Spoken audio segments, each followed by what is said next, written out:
بسم الله الرحمن الرحيم. سبحان الذي أسرى بعبده ليلا من المسجد الحرام إلى مسجد الأقصى الذي باركنا حوله لنريه من آياتنا إنه هو السميع البصير. يا بارعون كتكبروا مسجد ودزا زوريان ودباركنا ودروق مسجد بلاليت ውስጥ ያስኬደው ጌታ ጥራት ይገባው። ከተአምራቶቻችን ልናሳየው ያስኬድ ነው። እነሆ እርሱ አላህ ሰሚው ተመልካቹ ነው።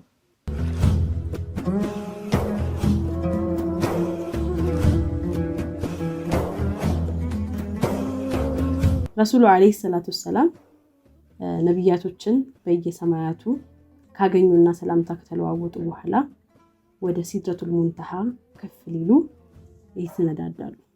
ረሱሉ አለይሂ ሰላቱ ሰላም በዚህ ጉዞ ላይ ያዩት ተአምር ብዙ ነገር ተመልክተዋል። በጣም ብዙ ነገር አላህ Subhanahu Wa Ta'ala ሱረቱል ኢስራእ ላይ እንዳለው ረሱሉ አለይሂ ሰላቱ ሰላም የሄዱበትን ተአምራዊ ጉዞ ሱብሃነከ ብሎ ይጀምራል። እሱ ራሱ ይሄ ሱብሃን የምንለው የአላህን ተአምር ስናደንቅ አይደለም።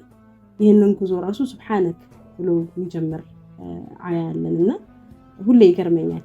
ኢስራእ ወልሚዕራጅን ሳስብ ሱረቱል ኢስራእ ላይ የመጀመሪያው አያ አላህ Subhanahu Wa Ta'ala የጀመረበት በተስቢህ ለምን ጀመረ ብለን እንድናስብ ኮንተምፕሌት እንድናደርግ ያደርገናል። ከዛ ደግሞ አስራ ቢዐብዲሂ አብድ የሚለውን ተጠቀመ ለረሱል አለይሂ ሰላቱ ሰላም። አብድ ማለት ባሪያ ነው። በአላህ ዘንድ ትልቁ ማዕረግ የሰው ልጅ ማዕረግ ባሪያነቱ ነው። ለአላህ Subhanahu Wa Ta'ala ባሪያ መሆኑን የመሰለ ምንም አይነት ድንቅነት የለም ወይም ምርጥነት የለም። ስለዚህ አላህ Subhanahu Wa Ta'ala ባሪያ የሚለውን ተጠቀመ ማለት ነው። እዚህ ላይ ተአምራቶችን ልናሳየው አስኬድ ነው። ያንን ለሊት ኢስራእ ያደረጉት ባለፈው ሳምንት እንዳወራሁት በባለፈው ክፍል ላይ ኢስራእ ማለት ከመካ ወደ ቤተል መቅዲስ ያደረጉት የለሊት ጉዞ ማለት ነውና ድንቅ ነው። ይሄ ጉዞ ብቻውን አሁን ላይ ኤአይ ብለን ብዙ ተአምራዊ ነገሮችን እያደነቅን ባለንበት ዘመን ላይ በዛ ዘመን ረሱል አለይሂ ሰላቱ ሰላም በብርሃን ፍጥነት በዛ ለሊት በጣም ፈጣን በሆነ ቅጽበት ወደ ቤተል መቅዲስ የወሰዳቸው ጌታ ጥራት ይገባው።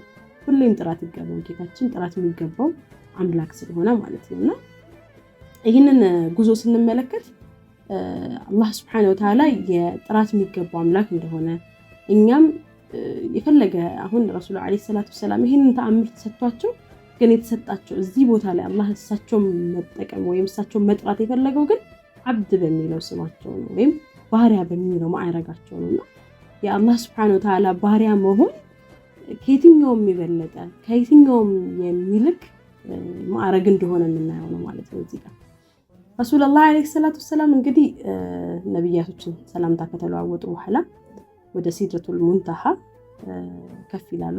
ከሰይድና ጅብሪል ጋር ናቸው እስካሁን ያሉበት ቅጽበት ላይ።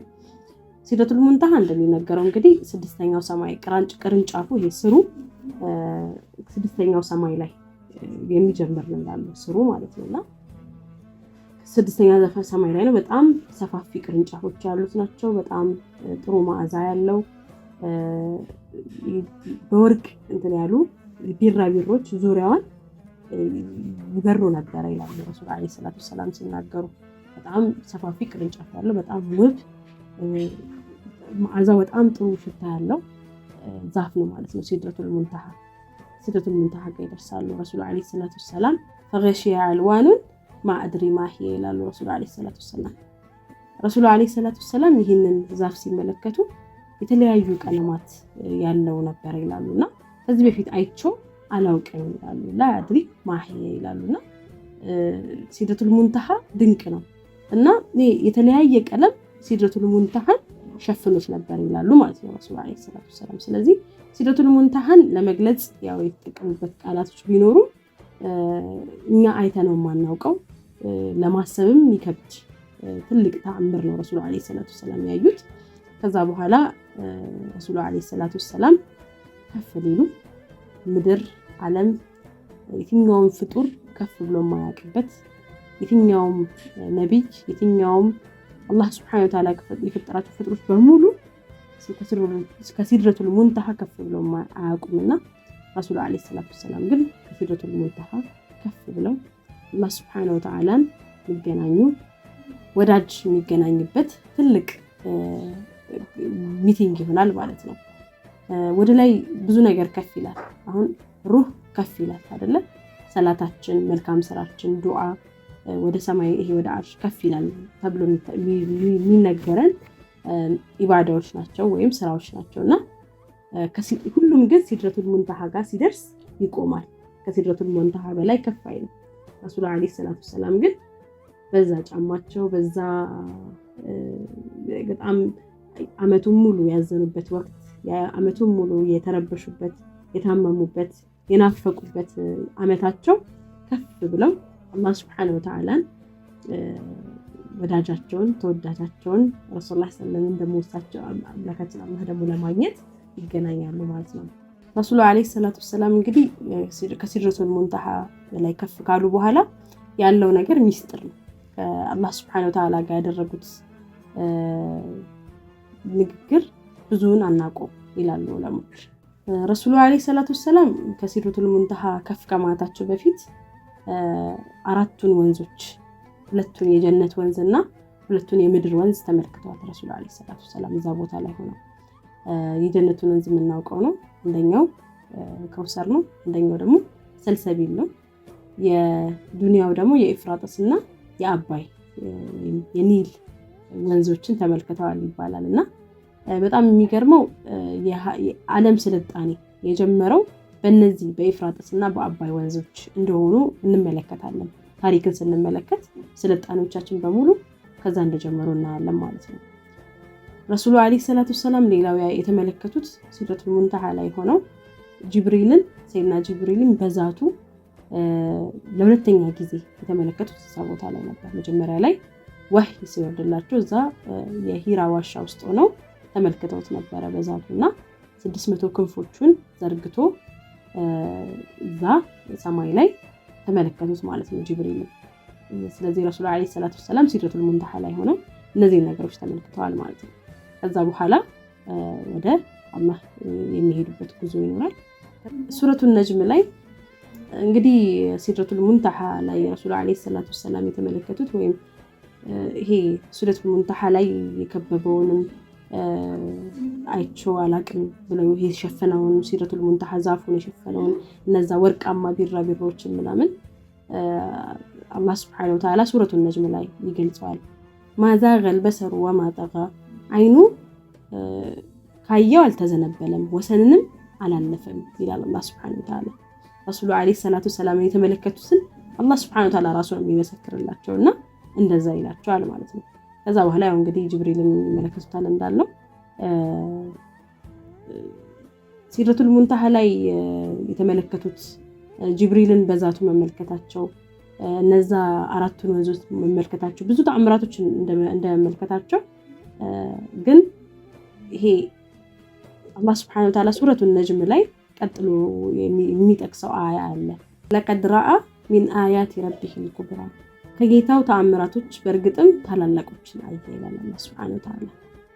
ለቀድ ረአ ሚን አያቲ ረቢሂል ኩብራ በእውነትም ረሱል አለይሂ ሰላቱ ሰላም በጣም አላህ Subhanahu Wa Ta'ala ዘንድ በጣም ትላልቅ ናቸው ተብለው የሚታሰቡትን ተአምራቶችን አላህ Subhanahu Wa Ta'ala በዛ ሌሊት አሳይቷቸዋል ማለት ነው። በዛ የሚዕራጅ ጉዞ ላይና ኢብኑ መስዑድ እዚህ ጋር ምን ይላሉ? ለቀድ ረአ ሚን አያቲ ረቢሂል ኩብራ የተባሉት ረሱል አለይሂ ሰላቱ ሰላም ሶስት ነገር ነው ይላሉ። አንደኛው ሲድረቱል ሙንተሃ ነው፣ ሁለተኛው በይተል ማዕሙር ነው፣ ሶስተኛው ጅብሪል ነው፣ ሰይድና ጅብሪል ናቸው ይላሉ።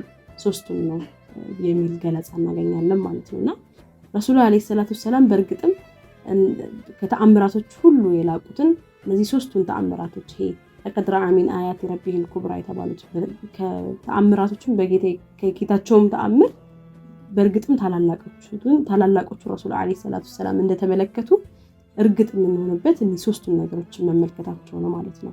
ከዛም በላይ ብዙ ነገር ቢመለከቱ ይሄንን ዘገባ እናገኛለን ማለት ነውና አላህ Subhanahu Wa Ta'ala ዘንድ ከሄዱ በኋላ ይዘውት የመጡት ነገሮች አሉ፣ ብዙ ዘገባዎች አሉ። ግን በትክክል ሶስት ነገሮችን እናገኛለን። እሱ ላይም አንደኛው ሰላት ነው።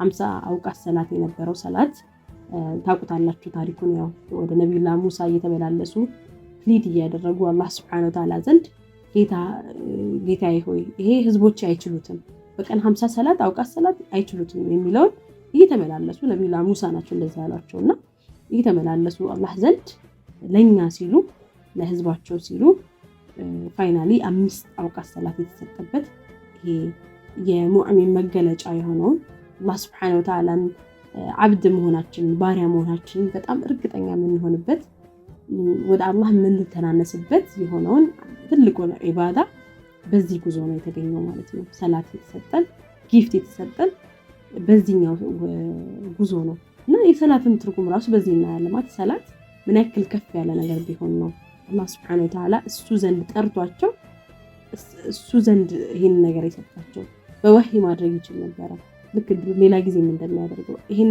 ሰላትን ግን ራሱ ጋር አስጠርቶ ተነስቶ አድራ ካደረገ በኋላ ነው የሰጣቸውና ሰላትን እንደ ቀልድ ማየት የለብንም። ሰላትን ኮምፕሮማይዝ ማድረግ እንደሌለብን ራሱ ከዚህ የምንረዳ ይመስለኛል።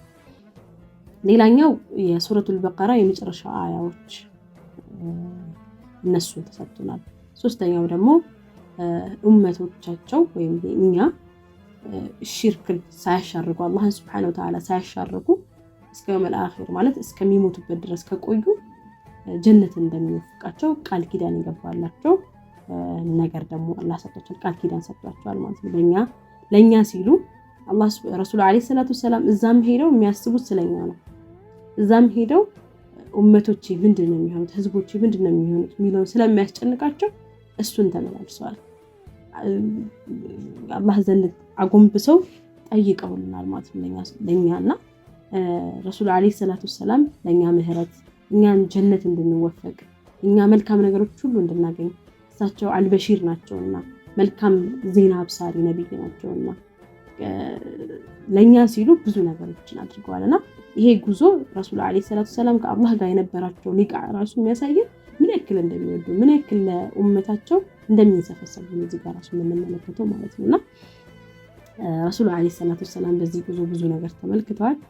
ያን ነገር ያው ከማስደንጅ ጋር ከነበራቸው ግንኙነት በኋላ ወደ መካ ይመለሳሉ ማለት ነው። ብዙ ነገሮችን ተመልክተዋል በዚህ ጉዞ። እኔ ግን አሳጥሬ ለኛም ቤኔፊት እንድናደርግበት ይሄንን ሌይል እንድንጠቀምበት በደንብ ምን አይነት ሌይል እንደሆነ ምን አይነት ተአምራዊ ሌይል እንደሆነ ተአምራዊ ሌይልነት ብቻ ሳይሆን ምንድነው ምንማረው ለምንድነው ይሄንን ሰዓቱ ራሱ ይሄ አላህ Subhanahu Wa Ta'ala መካ ላይ ያ ሁሉ በደል ከደረሰባቸው በኋላ ማምጣቱ ከዛ በኋላ ሂጅራ መከተሉ ምናምን እንድናስብ ያደርገናል። የኛስ ኢስራ መች ነው የኛስ ሚዕራጅ መች ነው የሚለውን እንድናስብ ነው። እኛ ኡመታቸውን ስንባል ኡመት ማለት የእሳቸውን ፋና መከተል ነው አይደል? የእሳቸው ተምሳሌት አድርገን በእሳቸው የህይወት ፋና ተጉዘን የእሳቸውን ህይወት ተሞክሮ ወደ ህይወታችን አምጥተን የራሳችንን ህይወት እንድንኖርበት ነው። ኮምፓሳችን እንድናደርግበት ነው። እንዴት ነው ኮምፓሳችን የምናደርገው? እንዴት ነው ኢስራዕ የምናደርገው? እንዴት ነው ከአንድ ሁኔታ ወደ ሌላ ሁኔታ ወደ የተሻለ መንገድ የምናመራው? መች ነው ባውንደሪያችንን አስጠብቀን መች ነው ፕሪንሲፕል የራሳችንን መርህ አስጠብቀን ወደ ሌላ የህይወት ምዕራፍ የምንሻገረው ወይም ወደ መልካም ወደ ሆነው የምንሄደው? መች ነው ደግሞ መንፈሳዊ ጉዞ የምናደርገው? መች ነው ወደ አላህ ታሽት የምንሆነው? መች ነው አላህ Subhanahu Wa Ta'ala የጠየቀንን ኢባዳዎች አላህ Subhanahu Wa Ta'ala አድርጉ የሚለንን የምናደርገው አታድርጉ የሚለን ደግሞ የምንከለከለው? ይሄ ሚዕራጅ የምንለው እኮ መንፈሳዊ ጉዞ ነው። ይሄ ህልም አይደለም። ትክክለኛ ሪያሊቲ አላህ Subhanahu Wa Ta'ala ለሳቸው የሰጠው እኛም እንድንባልበት ያደረገው ነውና እነተም ረሱል አለይሂ ሰላቱ ሰላም አይናቸው ወሰንን አላለፈም፣ ገደብን አላለፈም። ብዙ ነገርን ተመልክቷል። አላህ Subhanahu Wa Ta'ala ይፈቀደላቸውን በጣም ተአምራዊ ሆነውን መልካም ነገር ተመልክተዋልና ረሱል አለይሂ ሰላቱ ሰላም በነጋታው እንግዲህ መካ ላይ ተገኙትና ከዛ በኋላስ ምን ተፈጠረ? ለህዝባቸው ሲናገሩ እንዴት ነበረ ሪአክሽናቸው? ህዝቡ ምን ነበረ ስለዚህ ተአምራዊ ጉዞ ያደረገው ሪአክሽን ምን ይመስል ነበር የሚለው በሚቀጥለው ክፍል አቀርባለሁ ኢንሻአላህ። ሰለላሁ ዐለይሂ ወሰለም ሙሐመድ ወዐላ አሊሂ ወሰህቢሂ ወሰለም ተስሊማ